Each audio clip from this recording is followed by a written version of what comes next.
Bonjour à toutes, bonjour à tous. Passionnés de foot et principalement de l'Olympique de Marseille. J'avais envie de faire un petit peu cette vidéo, un petit peu pour analyser la situation de l'arbitrage du football français. Je suis vraiment très très remonté depuis quelques jours, en colère. Voilà, donc Pablo Longoria vient d'être suspendu 15 matchs. Ravanilli 3 matchs. Il y avait eu Benassia 3 mois. Au-delà de ça, puisque effectivement, bon, ils sont pas sur le terrain, c'est pas eux qui vont jouer. C'est surtout en fait l'acharnement qu'il y a vers l'Olympique de Marseille et de façon générale la corruption qui règne au sein des instances du foot français.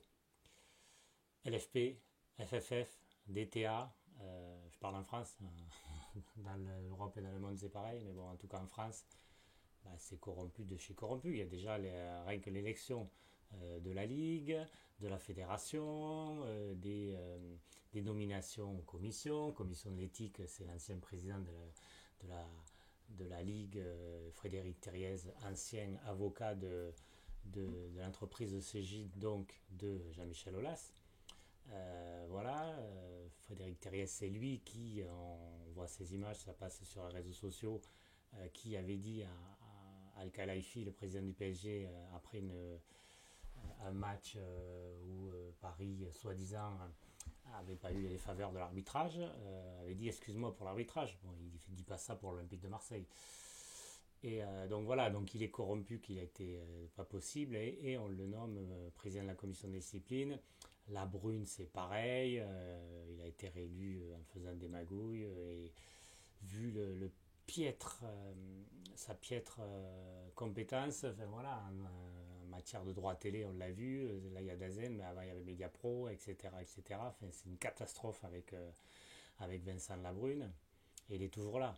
La direction, la DTA, la direction technique de l'arbitrage, c'est pareil, ça fait des années que les arbitres français sont incompétents, qu'il y a des erreurs d'arbitrage, qu'il y a des décisions qui ne sont pas équitables, qui, voilà, sur un match, ils vont siffler dans un sens et le match d'après, ils vont siffler dans l'autre sens. Après, ça dépend des équipes aussi, ils ne vont pas siffler pareil. Enfin, c'est pas sérieux, quoi. Après, il y a. Donc, on va faire un petit peu par étapes, sinon je vais un peu dans tous les sens. Voilà. Qu'est-ce qui est révoltant au niveau du foot français, des instances françaises, et qu'est-ce qui est révoltant par rapport à l'Olympique de Marseille? Alors par rapport à l'Olympique de Marseille, en fait, déjà ça fait des années, moi je le dis, alors je ne suis pas le seul certes, mais il y en a beaucoup, soit des supporters marseillais, soit des supporters de foot, soit des commentateurs, des journalistes, des consultants, qui soit le nient encore, soit l'ont souvent nié, là elle commence un peu moins le nier, les consultants, etc. Enfin voilà, ça fait des années qu'on voit que l'OM n'est pas arbitré de la même manière que les autres. Alors moi je veux dire pourquoi, parce que en fait c'est bien joli de dire les faits, mais en fait il faut savoir pourquoi. Et quand on sait pourquoi, on comprend en fait. Voilà, parce que sinon ça vient de nulle part et on ne peut pas comprendre le complot qui est en fait l'acharnement. L'acharnement qui est fait envers l'Olympique de Marseille. Tout simplement, c'est pas compliqué. Au sein des instances, déjà, il faut savoir l'historique. Sous la présidence de Jean-Michel Aulas, de l'Olympique Lyonnais, qui était très très haut dans les instances, il est d'ailleurs, je crois, vice-président de la Fédération française. Euh, il a installé des hommes à lui, à la fois dans la commission de discipline, à la fois à la DNCG, l'instance de régulation financière, au sein de la Fédé, au sein de la Ligue. Thiriez, c'est son avocat, hein, l'avocat de la Cégide. Donc en fait, il a mis en place, mais ça, c'est pas moi qui le dis. Il y a une chaîne de l'Olympique de supporters de Lyonnais, de l'Olympique de Lyonnais, qui en parlait il y a très peu de temps. Vous pouvez retrouver ça sur YouTube, qui disait, ben voilà, on avait ça, et maintenant on l'a plus trop. Ils l'ont toujours, mais moins quoi.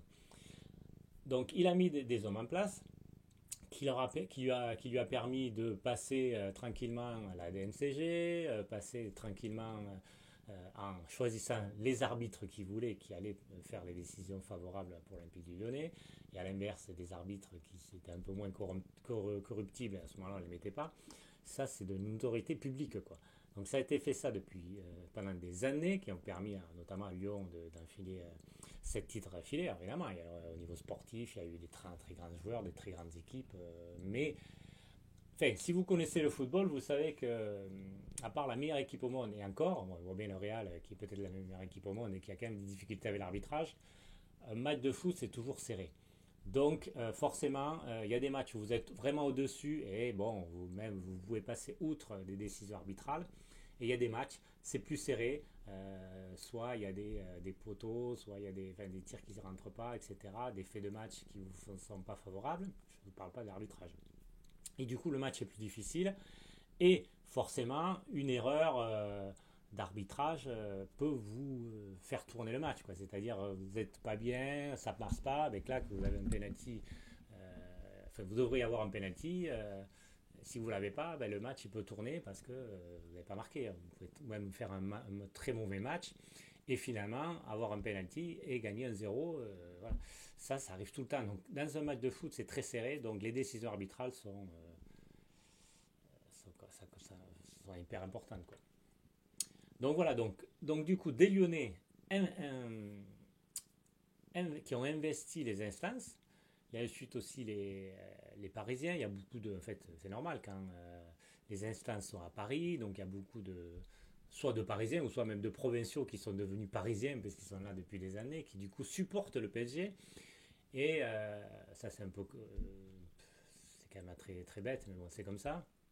C'est quand on est supporter du PSG, on est forcément contre l'OM. Quand on est supporter de Lyon, on est forcément contre l'OM. Donc, du coup, il y a une cavale qui est mise en place, et à la fois des Lyonnais et des Parisiens, pour contrer l'Olympique de Marseille. Donc, c'est-à-dire qu'après, bah, du coup, tu vas désigner des arbitres qui sont contre l'OM. Par exemple, Turpin, il vient de Saône-et-Loire, le gars, il est supporter de Lyon. Vous allez prendre celui qui a la VAR, qu'on a montré sa photo, qui est supporter du PSG et qui crache contre l'OM. Donc vous allez mettre des gens comme ça qui vont forcément être corruptibles, ou même pas forcément corruptibles, en tout cas partisans, donc tout faire pour que l'Olympique de Marseille ait des décisions favorables. Et après, il y a des matchs où l'OM arrive à être au-dessus, comme ça a été le cas de Rennes, comme ça a été le cas à Lyon, mais ça n'arrive pas forcément tout le temps, quoi. Voilà. Et comme un match au Auxerre, par exemple, où l'OM n'était pas bien, on fait un mauvais match, ils sont menés 1-0, ok, mais il y a un penalty qui est non sifflé contre Merlin, et si vous avez penalty, on a marqué tous les penalties, je crois, depuis le début de la saison, hein. Donc ça fait un 1, c'est pas le même match, normalement tu es meilleur qu'Auxerre, du coup tu es mieux et on peut refaire le match, mais bon, après tu peux inverser la tendance, c'est gagner, et même après, quand vous êtes à 10 contre 11, bon, le carton rouge, voilà, vous pouvez quand même toujours revenir, s'il y a un 1, vous gagnez, ouais, donc ça change totalement un match. Donc pourquoi? Parce que du coup il y a un anti-marseillais, et alors après voilà, il y a aussi le fait que à Marseille en fait, voilà, pour les beaucoup de Parisiens, enfin d'autres même, beaucoup de personnes habitant en France, les Marseillais, c'est l'esbrouf, on est dans les préjugés, attention, l'esbrouf, la mafia, etc., etc. Donc du coup, ça va contre nos valeurs, soi-disant, sauf que ceux qui disent qu'on a des valeurs sont les plus corrompus, mais bon, bref. Et donc du coup, il faut casser du Marseillais, quoi. Il faut casser du Marseillais.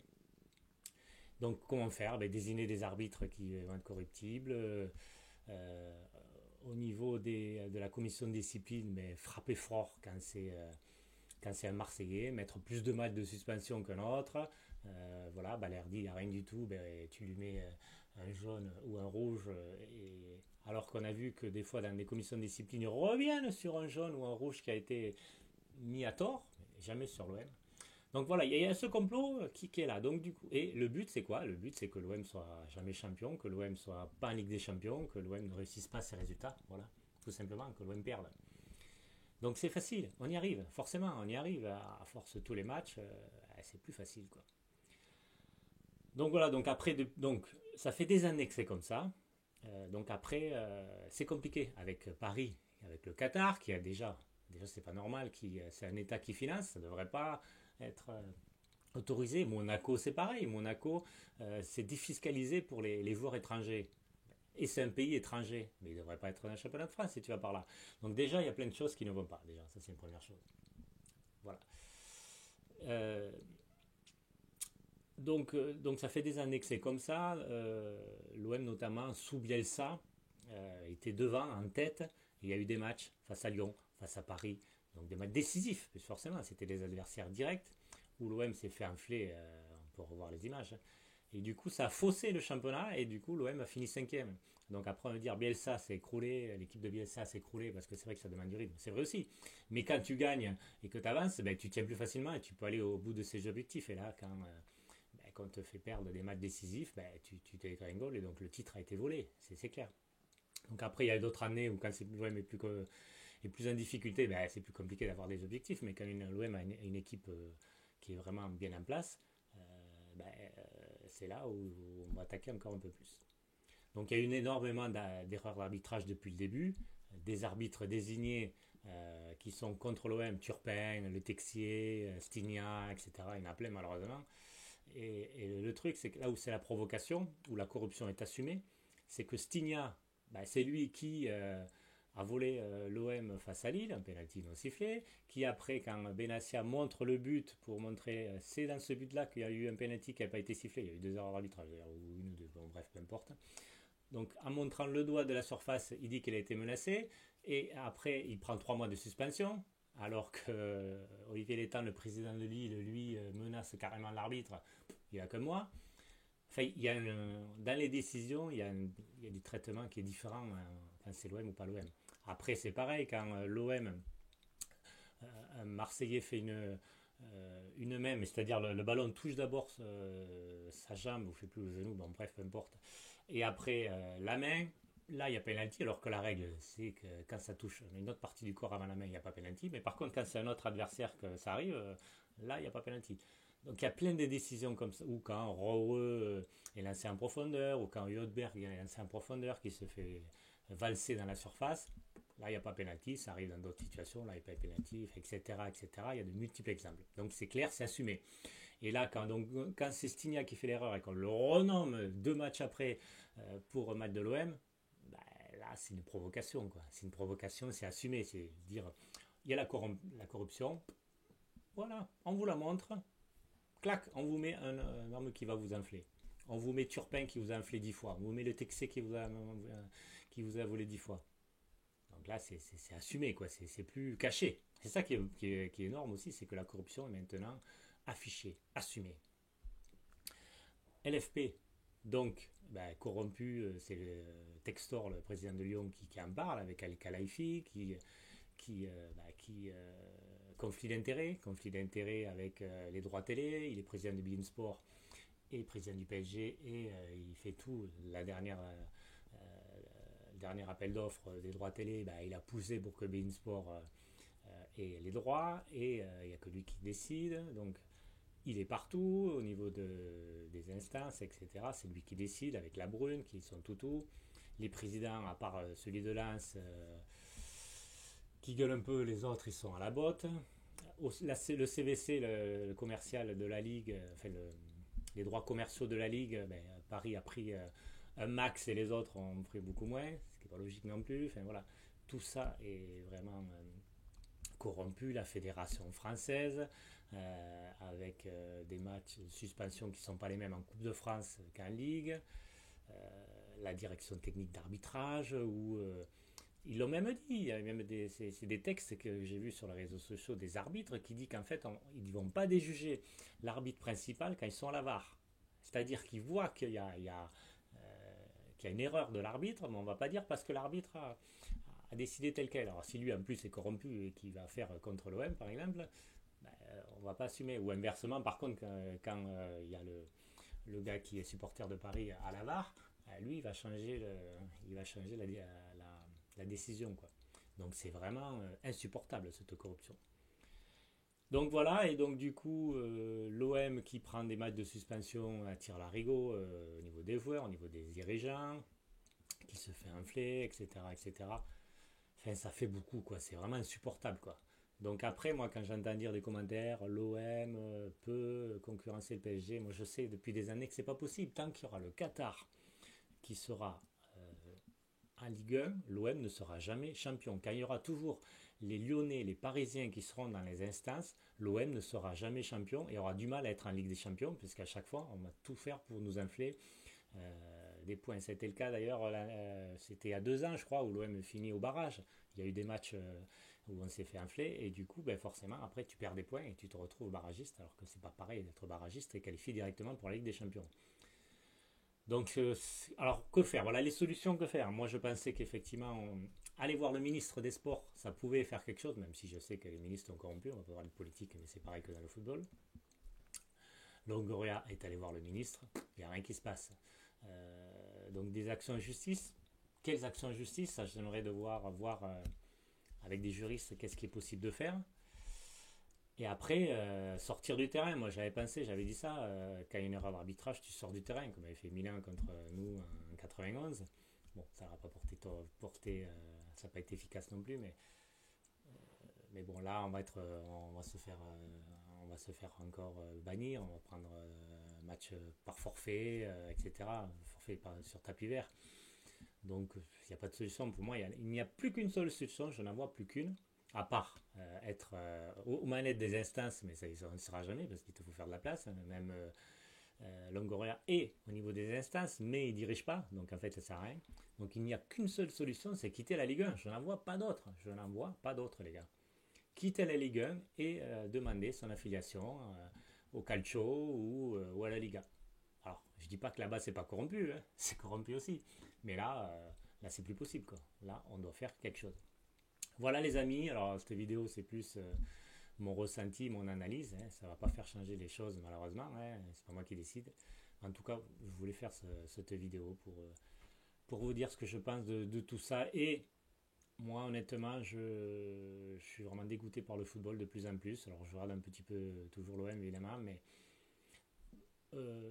PSG-OM, OM Lille, OM Monaco, ou l'autre sens, peu importe, je ne regarderai pas. Parce que je connais le score déjà, je sais que l'OM va se faire enfler, que l'OM va perdre.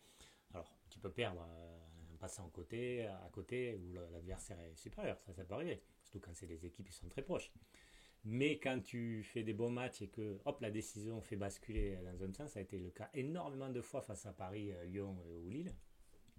Donc je sais qu'on va se faire enfler, qu'on va perdre ces matchs. Donc je ne vais pas les regarder, ça sert à rien de me faire une souffrance comme ça, quoi. Je vais regarder le match de Nantes, ok, mais ces matchs-là, je ne vais pas les regarder. Je connais l'issue, donc c'est pas la peine. Il faudrait vraiment que l'OM soit hyper au-dessus, comme ça a été, et arrive à, malgré tout à passer outre, comme c'était à Lyon-OM, où c'était fait enfler, comme c'est pas possible qu'on a réussi à gagner, je sais pas comment, quoi. Mais voilà, moi je vais arrêter, je sais comment ça va se passer. Voilà les amis, écoutez, bon courage et à plus tard, merci, au revoir.